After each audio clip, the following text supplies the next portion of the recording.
Right. All right. Hi, folks. Welcome to our second virtual town hall. I'm Jim Barber, running the New York Democratic candidate for the New York State Senate in the 51st District. Of course, we're having these town halls this way because we can't meet each other face to face for a while until we are able to deal successfully with the coronavirus epidemic, and we will continue to try to join. I like to say we're meeting socially, but staying socially or physically distant. So that's what we're dealing with right now.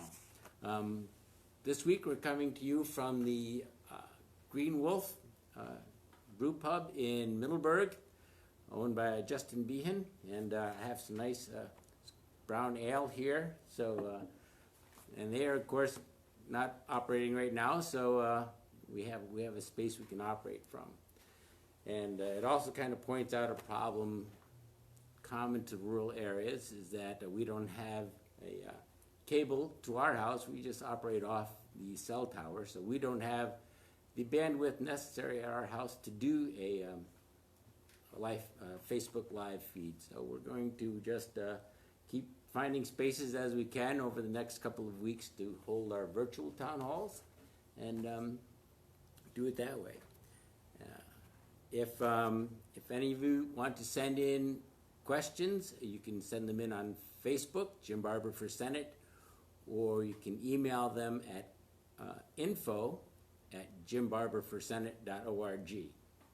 And folks will get those and write them out and bring them over to me. I think I want to say first of all is it is a little kind of odd, doing a campaign-focused event in the middle of what everyone is trying to deal with, and I'm very aware of that.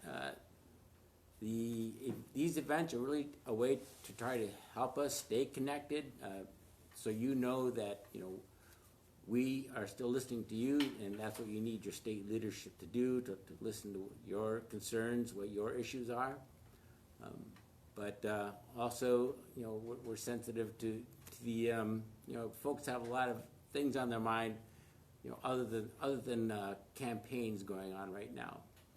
And I understand that anxiety. I think it's the unknown related to the COVID-19 that, we don't have good testing. So we don't, there's a lot we don't know about it. We don't know exactly how long it lasts on surfaces and how transmittable it is. It seems to be very very contagious, but it is still not. 98% or more of the folks are completely survivable. So while it is very serious and very fast, and I understand how folks are very anxious about that, it's important we need to be diligent in how we deal with keeping ourselves safe and our neighbors safe, and make sure it's almost easier to protect yourself from others than it is to protect others from you. So you have to be very diligent about everything you do, but we need to try to still focus on some normal things in life, and try to avoid a lot of anxiety. I think that's part of what we're trying to do here is make sure that we're listening to each other and communicate as best we can. It is a little strange talking to a camera.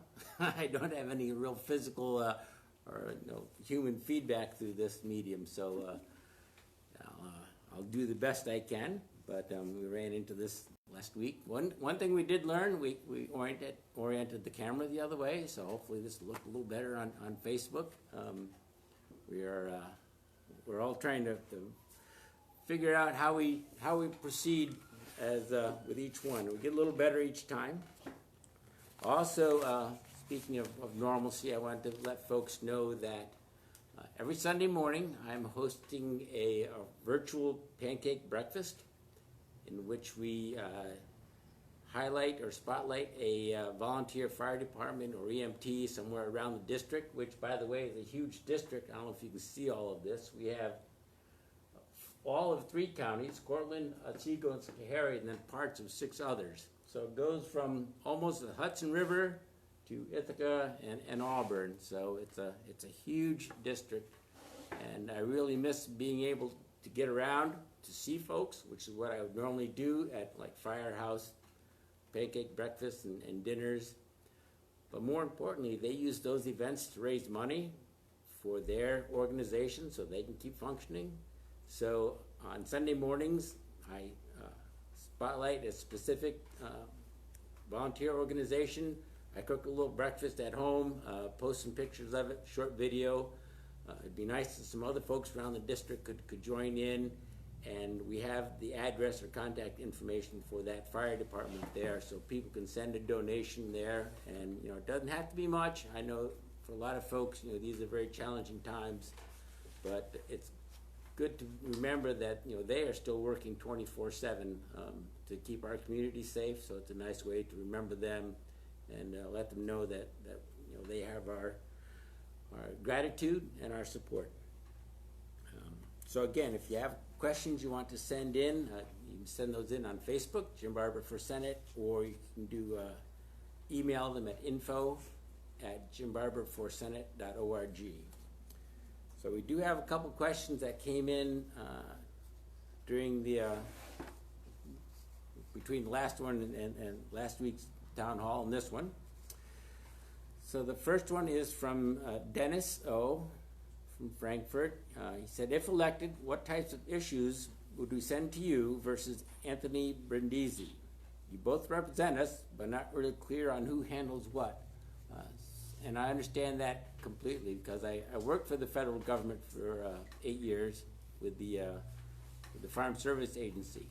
And we're co-housed with folks that work for the state, like at the county offices. So it was very complicated for people to understand like where those divisions lie.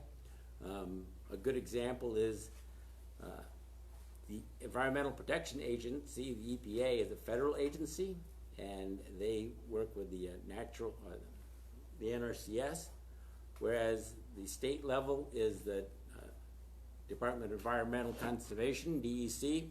So they both deal with the environment, but they have different jurisdictions and different things that they can make policy on. So I think like your passport is going to be a federal issue, and your driver's license is going to be a state issue. So things like that, it gets complicated. But the important thing is, we work very closely with our counterparts at the national level and at the state level. We work together so that if I get a question that needs to be answered federally, we certainly pass it on. We'll do whatever we can to help our constituents get the answers they need.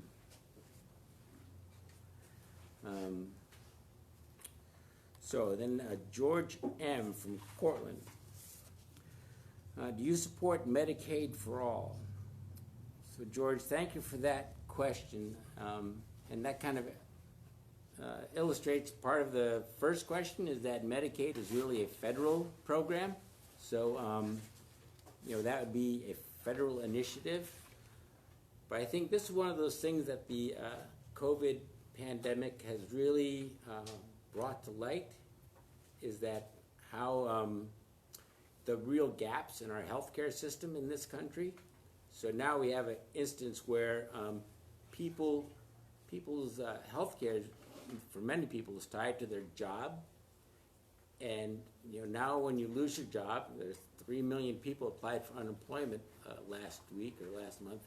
So when you have those kind of situations where when you have those situations where the you've lost your job and now you've also lost your health insurance, it's a very untenable situation for many people. One thing that many folks don't realize is during the Great Recession in 2008, even at the peak of the housing crash and people being evicted, more people were losing their homes due to medical bill expenses than they were from not being able to meet their mortgage payments. So, medical care in this country really is something we need to look at.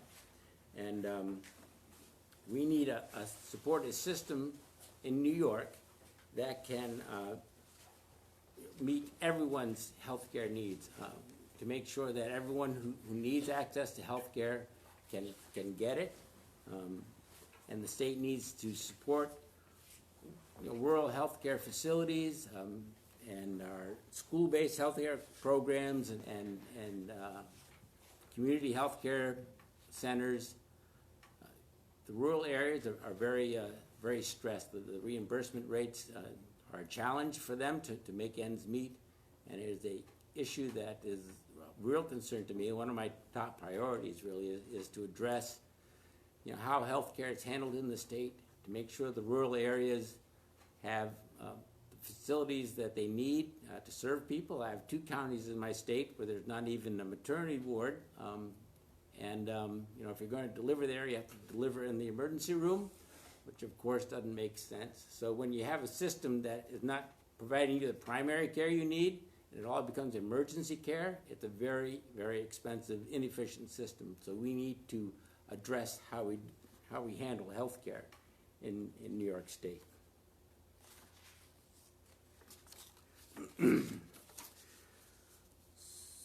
So this is George M. again, all right. Do you support the Green New Deal initiative? So again, this is federal legislation. The counterpart in New York State would be the Climate Leadership and Community Protection Act. And really, that act accelerates our move away from fossil fuel to a green, renewable energy source. And I fully support that. I think it makes sense. That's the direction we need to go, to move away from fossil fuels. Stop subsidizing the fossil fuel industry at any level, production, pipelines, whatever that. Don't subsidize those. Instead, we need to be investing in, as I say, green energy. And I like to try to advance community level energy production. And what I mean by that is give our rural communities the tools, the power, or the authority they need to create their own municipal power authority, so that the local government has control over both siting where those solar powers or wind power or geothermal, whatever those means of production are, instead of constantly fighting in court or in the public arena, where those things need to go. This would give the local government, authority over, where they can, or at least, be a part of the discussion of where these sites, these power generation plants are sited. And then, so the construction of the site is local jobs. But then more importantly, when it's complete and generating power, if the local government owns that power generating capacity, when you pay your power bill, that money is staying in your local community instead of being sent to an out-of-state company. So as it now stands, we have companies coming in, leasing land, putting up the solar arrays. You pay your utility bill, and that money is going to that company in some other state. If the municipality has control over that power generation, all that money stays locally. So it creates jobs locally. We have more control over how the production is created in the first place, and the money that we spend on our power stays locally. So it's both an environmental and an economic benefit. Do you have one there? Yes. Would you like to read it, or would you like me to? Can you read it? Sure. This is my wife, Cindy. She's off camera. There you go. I get a little, if I have to do all the reading, I'm going to take a sip of beer, Green Wolf beer. And we're sharing the same space, the same microphone. So this comes from Leela and Phil from Cherry Valley. And their question is, We live in a digital wasteland. How can you help? Yes, and I think questions similar to this came up last time. And as I said when we got started, our homes, my wife Cindy and I, we're not on a cable or a fiber optic. Our internet comes over the. We have a little booster pack from the cell tower, so we have very limited bandwidth and a little bit slow. So I understand this really is an issue in rural areas.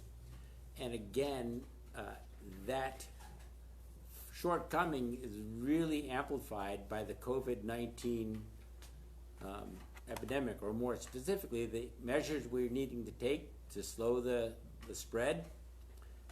Because we're trying to not only work from home, people are trying to work from home, businesses are trying to find ways to use the internet to conduct business, but also, very importantly, schools are trying to teach their children remotely.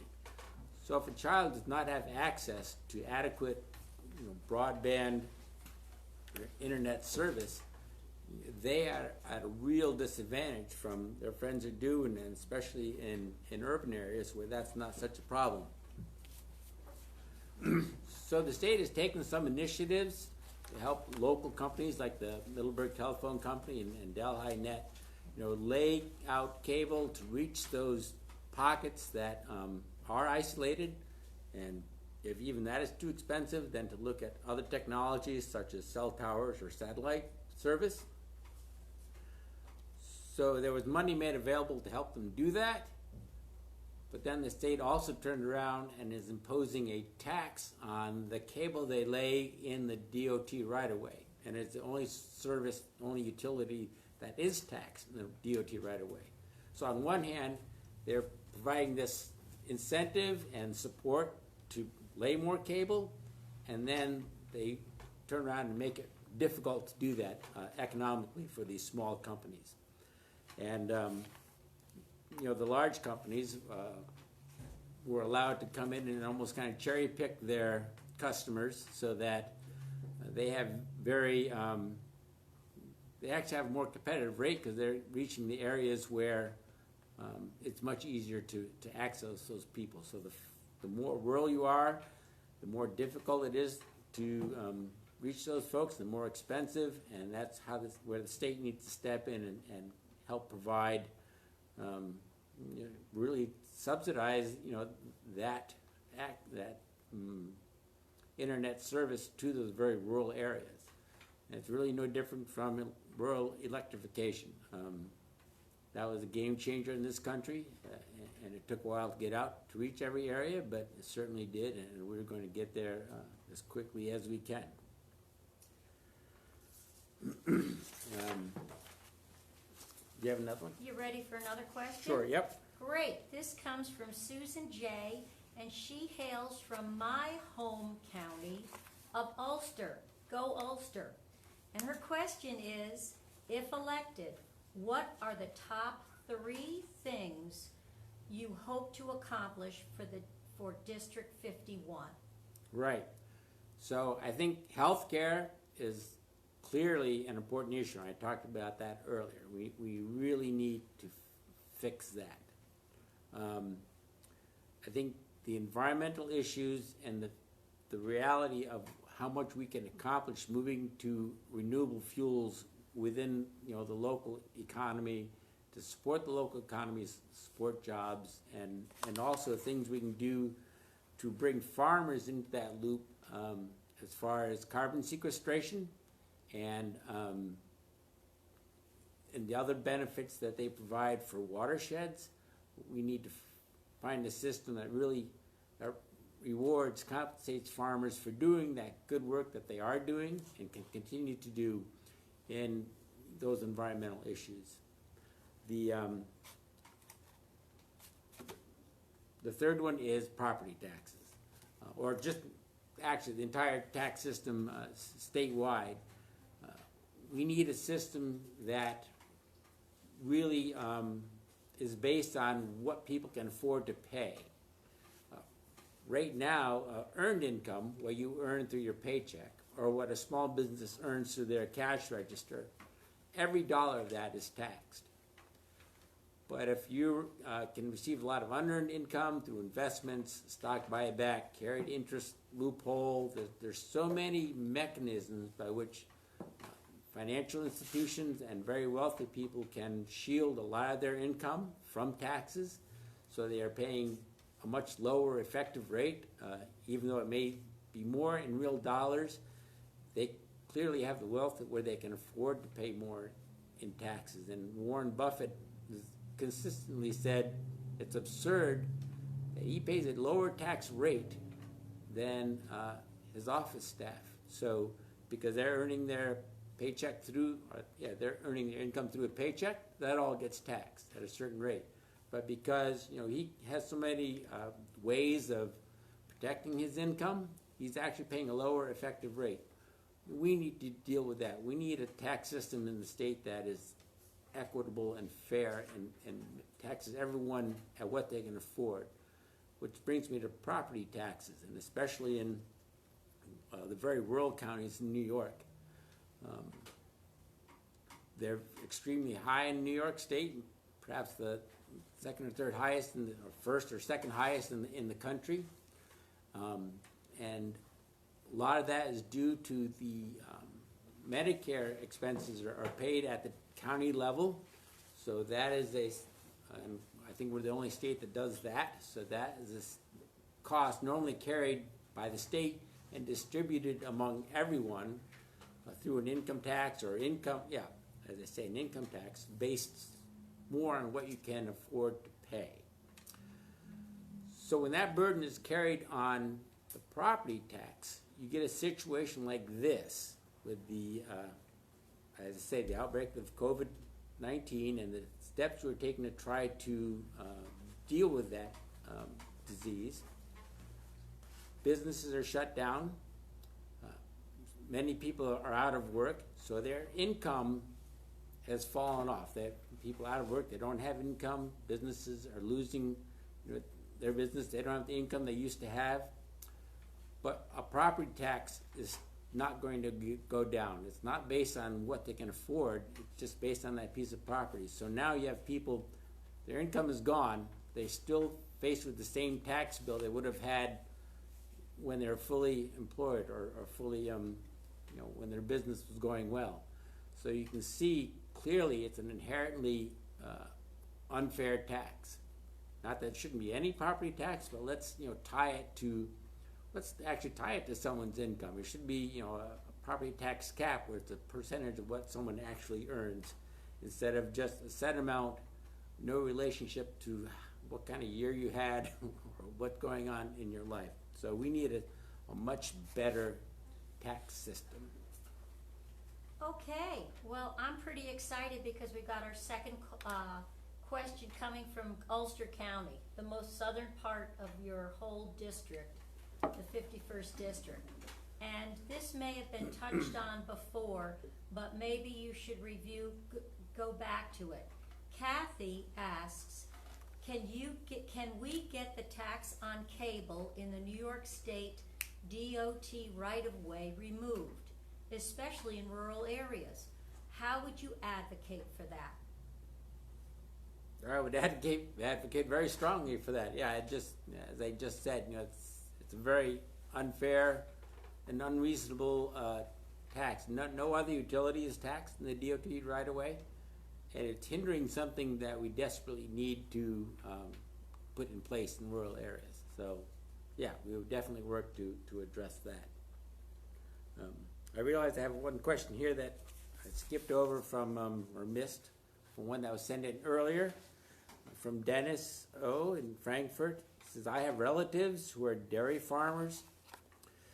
One of them told me the price he's getting for milk barely covers his expenses. From someone like me who's unfamiliar with their situation, what other options do farmers have that wouldn't cause them to give up precious farmland? Is hemp viable in our climate? So, Dennis, thank you for the question, and it's a very complex issue. Milk pricing itself is very complex, and I certainly understand what they're going through.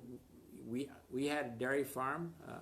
I don't think I introduced at the beginning of this segment that my wife and I are the 5th generation on a 6th generation farm, and we had dairy up from through the 40s up until I think 2006. We sold our last dairy cows.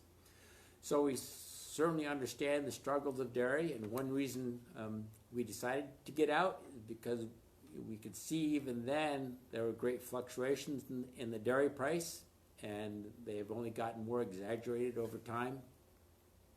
So it is true that we are now facing long periods of time where the cost of production is above or near equal to what what farmers are receiving in their paycheck. So, yeah, it's a very serious issue. There are alternatives, and one option is, you can stay in dairy if you can find a way to market your product more directly, either find a way to bottle your own milk or join another small group in bottling and selling directly to the retail customer to avoid as much of those market fluctuations as you can when you're selling to a milk cooperative. So that, right, or any kind of large milk company,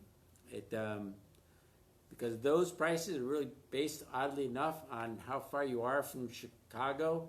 So, as I said, it's a very complicated milk pricing system, and there are a lot of influences there unrelated to the cost of production. So the best thing to do is to try to find ways to market outside of that system. So as they say, the bottling, or you can start moving to value-added products like butters and cheeses.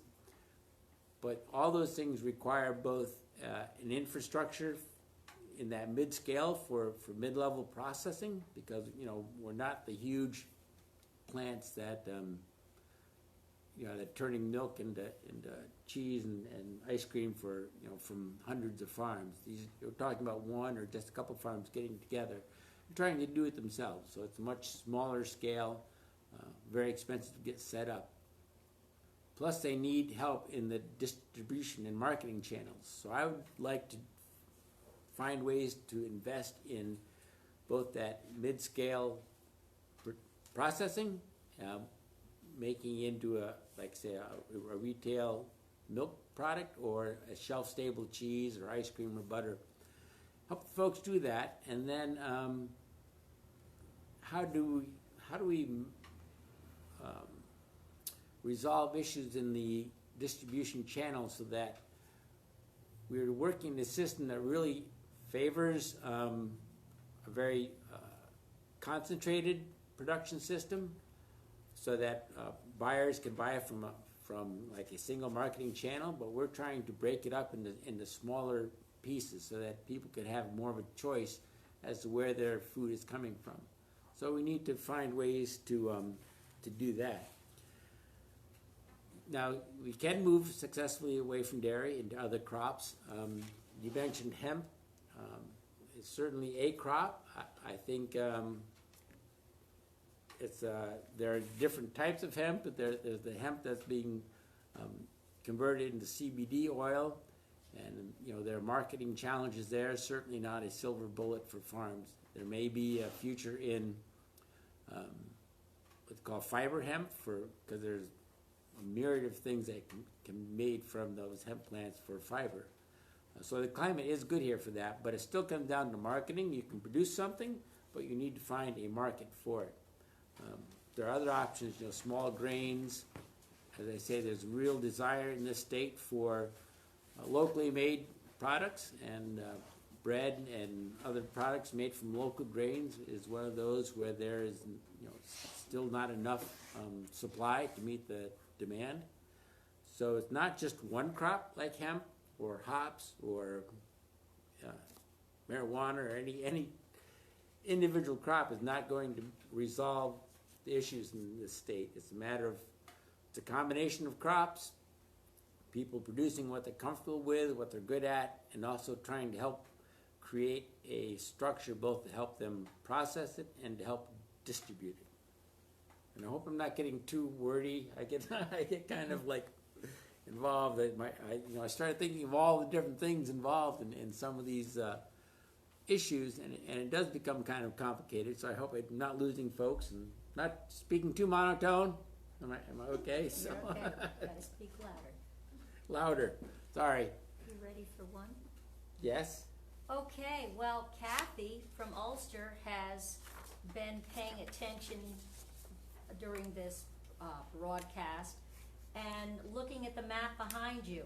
And so Kathy from Ulster asks, looking at the large size and strange shape of New York State Senate District 51, I am wondering whether you would favor the use of computerized redistricting or other methods to make more compact, fairly drawn districts.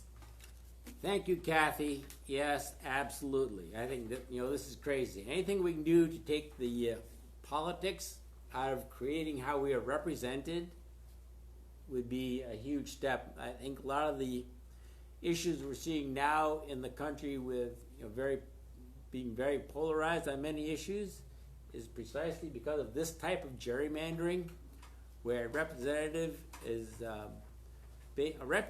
basically choosing his voters instead of the voters choosing the representative.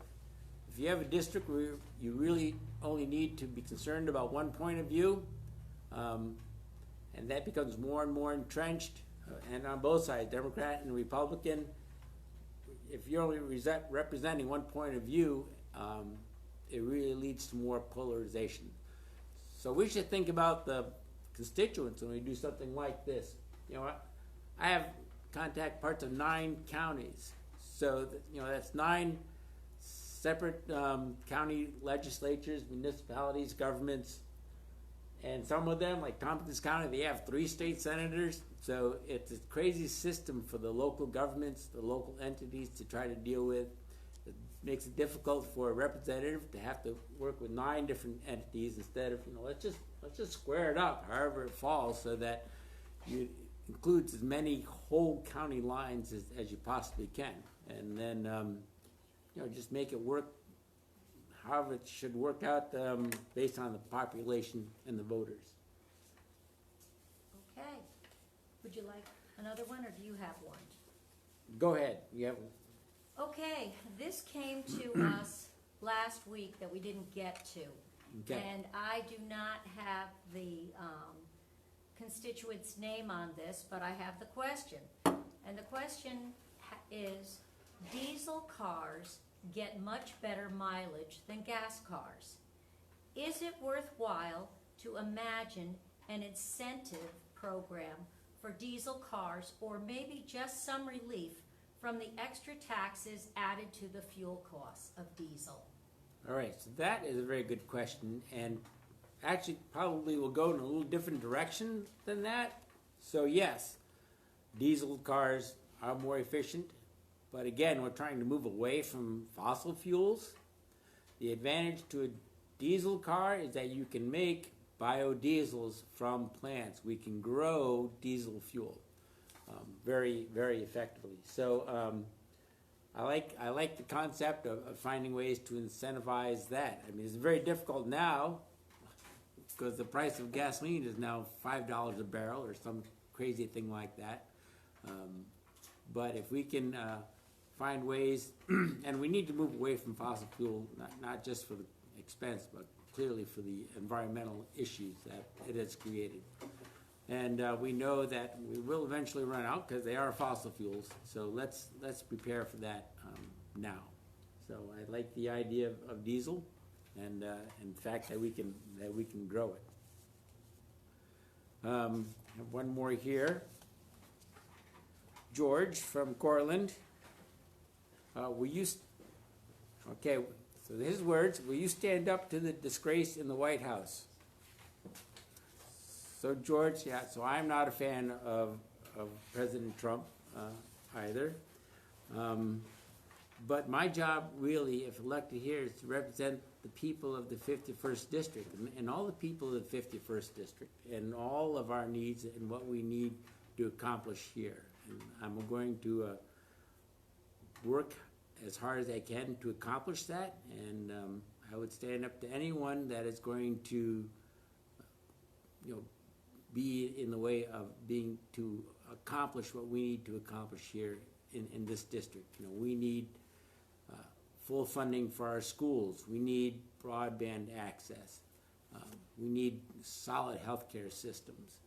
So, there are things we need to do, and we can also be a real partner with the urban areas in the state because, they need clean water. They're going to need the energy that we can produce here if we're moving to a green energy economy.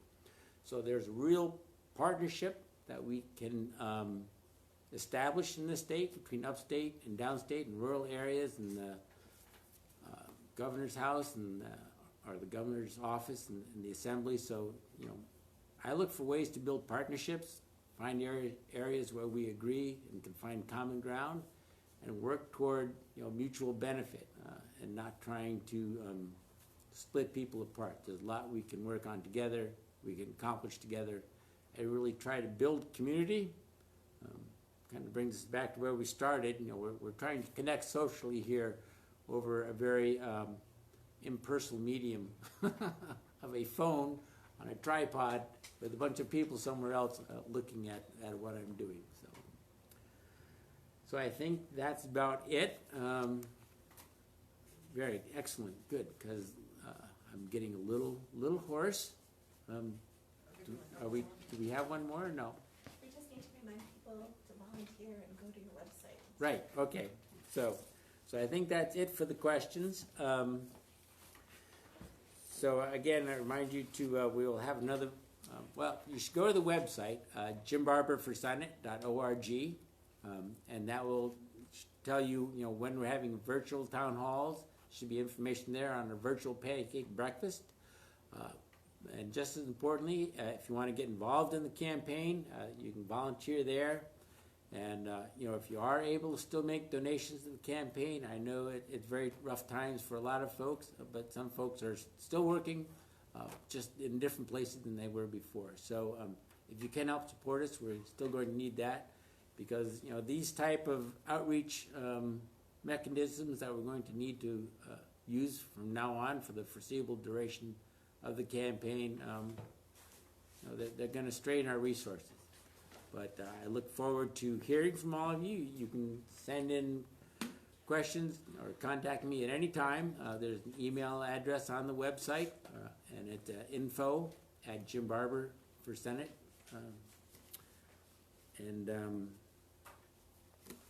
Thank you very much. Join me next week. I forget which day it is. It's on the internet. So, all right. Thank you all very much, and we will see you. Thank you to Cindy. Thank you to Teresa for taking the questions off the internet, and thank you to Justin Bean for letting us use the Green Wolf here in Main Street, Middleburg. It's a great little spot. And thank you all. And stay healthy. Keep your distance from folks. Just be smart. Let's not panic. Thank you.